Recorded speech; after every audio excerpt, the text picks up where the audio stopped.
Hi, this is Sensei James Leonelli from Sensei's Weekly Mindset, and I'm here to talk to you about betonline.net. Betonline.net is your number one source for sports betting info, stats, news, and analysis. Get the latest odds and trends for every professional and amateur league out there, from football to basketball, soccer, and esports. Don't forget my personal favorite, MMA. We've got it all on betonline.net. And if you love sports podcasts, we can help you find those on BetOnline as well. We're always the fastest and easiest way to get your betting fix. And don't forget BetOnline for NHL, boxing, golf, and like I said, my personal favorite, the sport of MMA.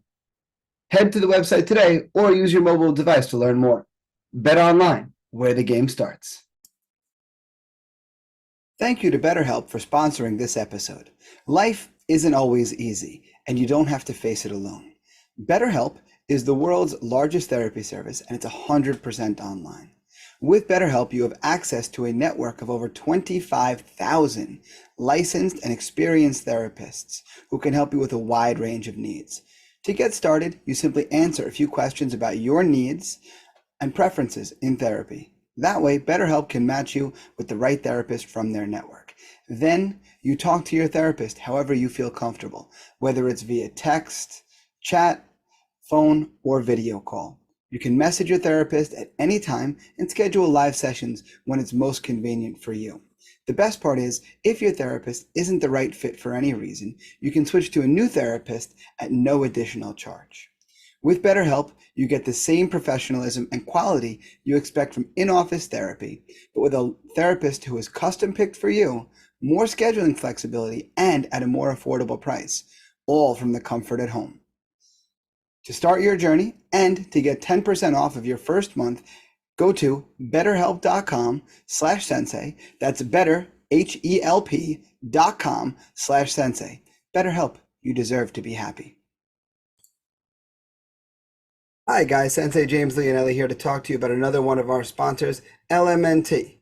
An electrolyte drink mix. Each one of these little packets gives you exactly what you need to keep you as hydrated as all us athletes like to be. If you're like me, you work out a lot, and when you work out a lot, you also sweat a lot. Now, when we sweat, we don't lose just water, of course. We also sweat out salt. We sweat out electrolytes. So each one of these packets contains 1,000 milligrams of sodium, 200 milligrams of potassium, and 60 milligrams of magnesium, giving you everything that you need in order to maintain optimal hydration and nothing that you don't. So to go online, place an order for your sample pack, and to get yourself a bonus free sample pack, you're going to go to this website right here, elementallabs.refr.cc/James Leonelli. You're going to see this down in the video below, but I'll say it one more time for you. elementallabs.refr.cc/James Leonelli. Again, it's a tasty electrolyte drink mix with everything you need and nothing that you don't.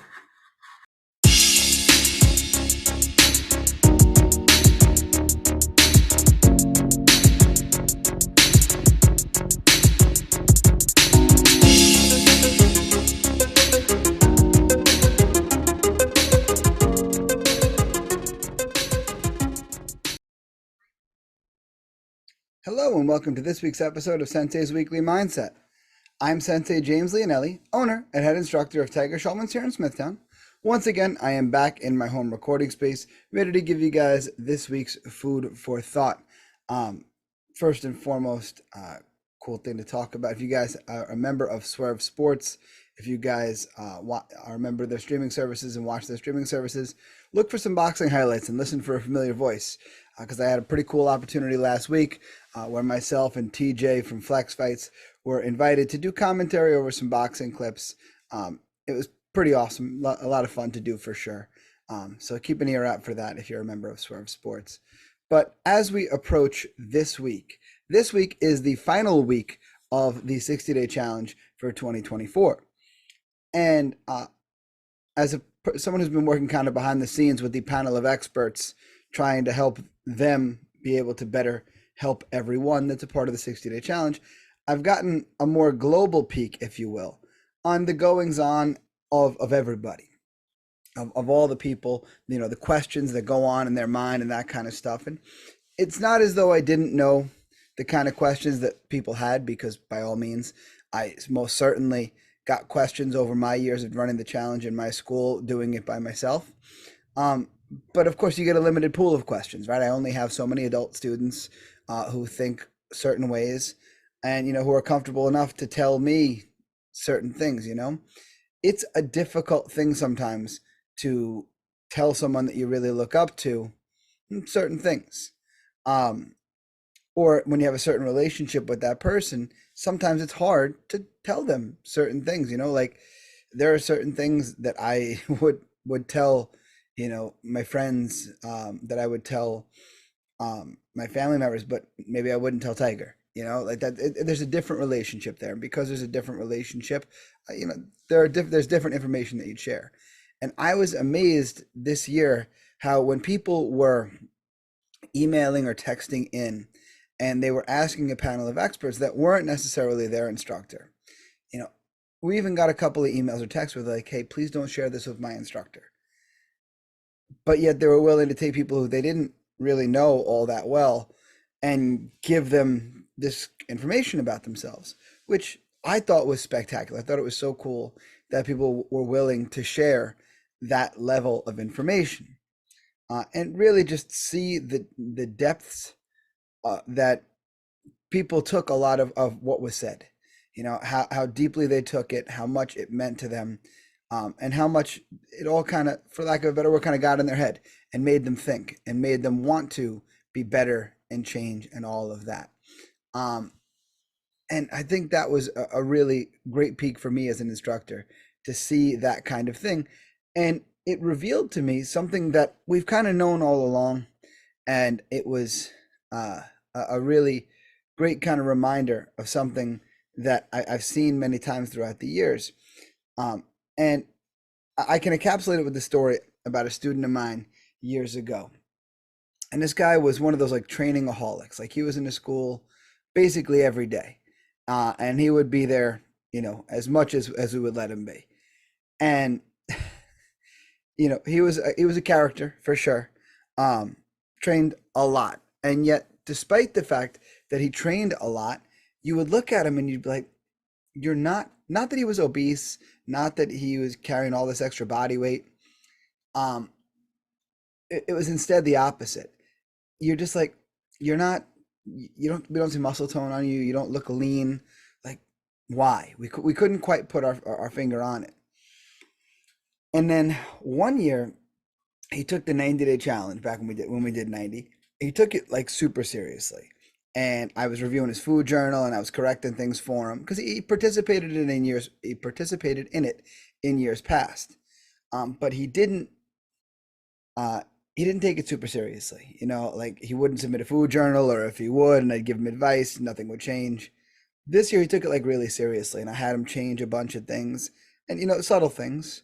Um, some of them more major things, but like, oh, he's having he's having this breakfast cereal. I'm like, hey, instead of having two bowls of that breakfast cereal, have some protein source like eggs or something like that, egg whites, and then have this cereal instead. And he made these changes and he took it really, really seriously. And he only lost, I want to say at his height, he was down like 10 pounds, which again, not a tremendous amount of weight, especially for a guy who was, like, I want to say like 170 or something like that. So not even 10% of his body weight did he lose. Very small percentage even. And he got ripped, like unbelievably in shape, like abs, lean. Like his wife was telling me, oh, I can't get him to keep a shirt on when he's doing yard work and stuff like that. And I'm like, yeah, I don't blame him. He was an older guy. He was probably like at the time mid to later 50s, but he got in such good shape because he took that so seriously, along with the nutritional factors and along with keeping his training at that high level. And I spoke about his progress and everything like that during class. And one of the things he said to me that spoke to me, and it was kind of, again, it reinforced this idea I want to talk about today. Um, and it was the idea of, he goes, it was a 90-day challenge for me. He goes, but it was just day 1 through 90 of a 365-day challenge. And I was like, see there, that's what we were after. Because no one wants to lose weight for 60 days or for 90 days or whatever. and then put it all back on. That's not what anybody wants. Instead, and when I say weight, of course, I mean body fat. We do know that there are like athletes who have to make weight classes and they want to drop numbers on the scale, so they're dropping water weight over a period of a couple of weeks. Different story, obviously. But no one wants to drop all this body fat and get lean and get in this great shape and then put it all back in no time. That doesn't make any sense. That's not what anybody desires, right? Nobody wants to look in the mirror and be like, yes, and then a month later be like, darn, back to where I was, right? That's very counterintuitive. So instead, what we want to set off patterns and habits that we will maintain for the long term. Because the thing about human beings is we really, really tend to set in patterns, right? When you do things on a very systematic way, or in a very systematic way, I should say, and you do those systematic things again and again and again and again, it's hard to break the habit to stop doing them, right? Like, for example, when someone wakes up early for work, I forget who I was talking to just the other day. So I was just talking to somebody, and they were a person who would always sleep later, 10 o'clock they would sleep. And then now work had them getting up at, let's say, 6:37. And their whole life has shifted to being a 6:30, 7 o'clock person. Now, even on the weekend, when they have the opportunity to not get up that early, they're getting up that early anyway, because they've developed a habit that's very hard to break. It's hard to train your body to do something Monday through Friday, and then on Saturday and Sunday do something completely different. Your body doesn't like to do that. Even like in my household, where we're up, basically the same time Monday through Saturday. On Sunday, the one day where we really could sleep in, it really doesn't happen. Like even though we might be in bed a little bit longer, it's just because the kids might come into our room and they're hanging out with us in our room, laying in the bed and talking to us and whatever. Like it's a lot different than they refer to it as family snugs time. But nonetheless, why? Because 6 days a week we set a certain habit, and we can't expect something different on the seventh day. It just is not a very common thing that's going to happen. So thinking about why we take 60 or 90 days to build a habit, it reinforces this idea that what we are trying to do is build habits that these people will take not just for those 60 or 90 days, but for the remaining days. All right, trying to build habits that they'll either improve or continue. Right, because certain habits you're going to improve, right? If you're a person who one of your habits you're trying to make is trying to drink more water, what will happen is you'll get more efficient with it. You'll find ways to do it better. You might even want to drink a little more water. You might start adding things to your water, like one of our sponsors, LMNT. I take one of their packets at least every single day. It's one of my first water bottle of the day. I was always a person who drank a lot of water, at least for a good number of years. So for me, I just found a way to take that habit and make it better. Not necessarily different, not more, just a little better. I improve that habit, right? If you're someone who took some of Sensei Stein's sleep hygiene habits, and you applied some of them, maybe you're going to be a person who makes those things even better. Maybe now you're going to go on Amazon and spend a couple of bucks and get blackout curtains to be able to sleep better. Because again, not expensive, something I did in my house.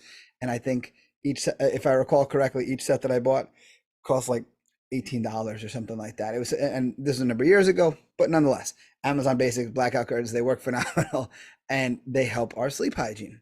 And the same is true for all the different habits that we build.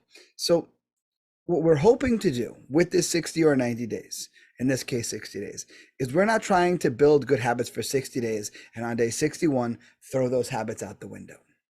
That's a really poor idea. As a matter of fact, that what that does is it makes the next bounce, if you will, even harder, right?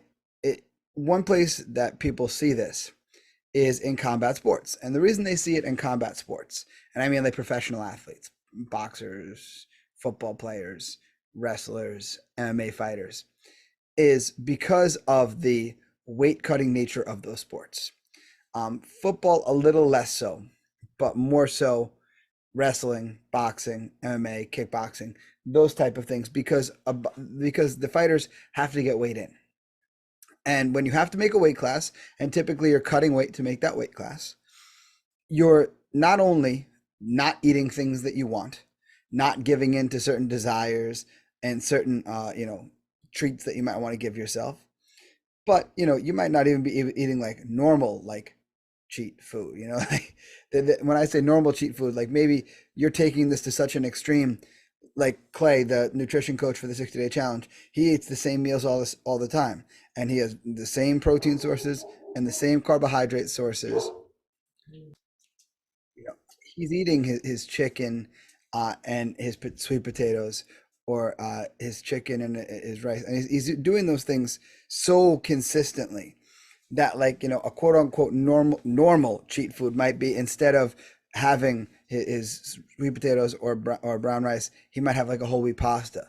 But if he's gearing up for a bodybuilding show, or if he's gearing up for the 60-day challenge after pictures, he's not even going to deviate that little bit. He's going to keep things that stringent. So when a fighter or an athlete of that kind who's got to make a weight class, when they're making weight, they're going to be so focused with their nutrition. They're going to be so spot on everything that they do, where they're not going to experiment. They're not going to leave anything to chance. They're going to make sure everything's done just so. Because of that, what happens is then at the end of the competition, right? I'll use MMA fighters as an example because it's obviously the world I know best. What happens is now those fighters, they don't just go typically and go to like, okay, well, now I'm going to have my grilled chicken and whole wheat pasta. No, they go into the weeds. And unfortunately, what happens with a lot of these guys is they let their weight yo-yo. I don't want to say a lot of these guys, with some of the guys, is their weight yo-yos, where they're fighting at, let's say, 155 pounds, and in between fights, because of the fact that they want to be able to eat whatever they want, and the weight cut is over, they'll spend a month, 2 months eating whatever they want, and they'll balloon up to 210, 215 pounds, and now they've got to bounce back down, right? So they bounced up, and now they got to bounce back down. Well, the thing is, that bounce back down, it's always harder than the one before, always, specifically as we age, and that's the thing that's going to happen, because it's not as though the fighter stays the same age while they do all this stuff. Their body's aging and getting older, and as we get older, it gets harder for us to shift weight off of our body, for us to drop weight. It's just not as easy. It's just as simple as that, just not as easy. So when a person takes something like the 60-day challenge, and they take day 61 as, well, I'm throwing all this out and I'm going back to what I was doing. Now, when the challenge comes around again next year and they want to participate again because they loved how they looked at the end of it, now this bounce back down is going to be much harder. It's going to be much harder than the first one. They're not going to see the weight fall off like they did the first time. And, they might blame the nutrition and try to do something new, but the reality is what the problem was the bounce.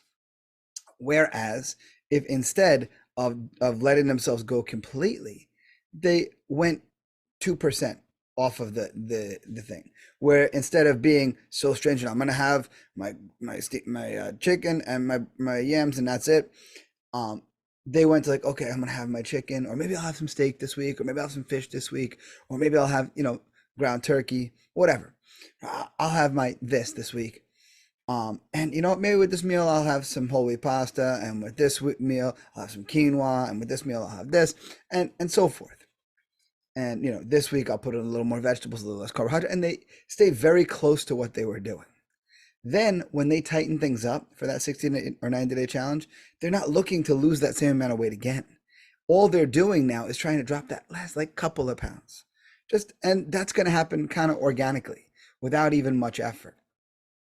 Which is why we have to remember the principle behind a 60 or 90-day challenge. It is not do it for this period of time. Once we get here, stop, do something completely different. Instead, it's use this 60 or 90-day challenge to be the introduction of habits for the remainder of your life. And like I said, the good thing about habits, especially if they're positive ones, is you are going to continue to find ways to do them and do them better. That's really the key. Do them better, right? I gave the example of my water. And there are so many things that I'm sure that you might have adopted over the course of this time frame, or things you might have learned, or recipes you might have picked up from, things that Clay said, or being shared in the Facebook group, or whatever. And taking these ideas and using them to not only see better progress from day 61 on, right? Like that's always a nice thing when we see someone who reached the day, day 60 or day 90, and they were an amazing after picture, and then they come back to us a year later and they're back in those finals and they look even better than they did the year before.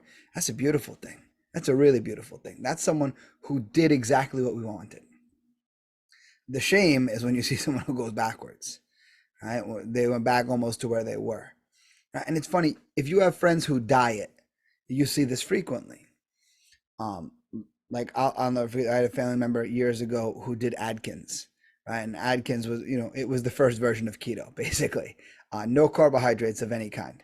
And, you ate basically whatever else you wanted, just no carbohydrates. And obviously we know when we cut carbohydrates, we cut our body's water retention. So we shrivel, and we shrivel quick.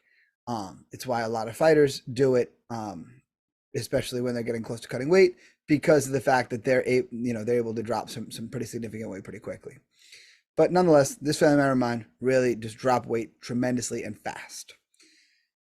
And eventually, she went back to eating carbohydrates, and she puffed back up. She didn't go quite as far as she had gone the first time, but she went right back.